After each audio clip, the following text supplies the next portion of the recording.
6 school buildings in Quitman are overcrowded and outdated. That's why the school district is now asking voters to approve a $30 million bond. As KLTV7's April Peardont reports, the superintendent says it will prepare them for the future.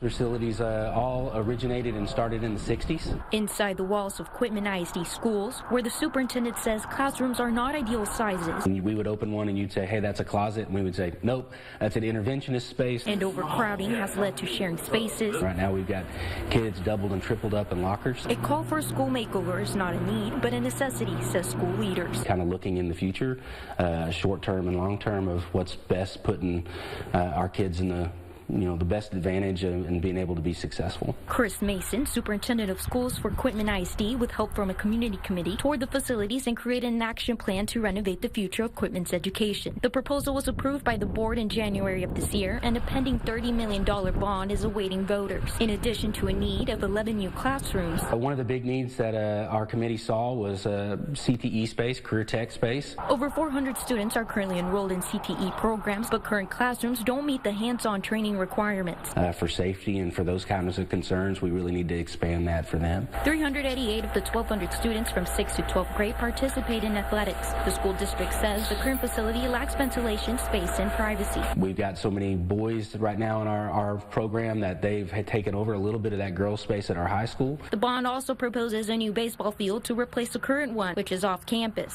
Whenever we have kids walking the baseball field down two major highways, we always are concerned with that. The bond will result in an 11.5% tax rate increase, costing the average homeowner in the district around $98 per year. Superintendent Mason encourages people to learn about the proposal. It is a long-term investment for our students, and so for us, we really have tried to be as transparent as possible and show those needs.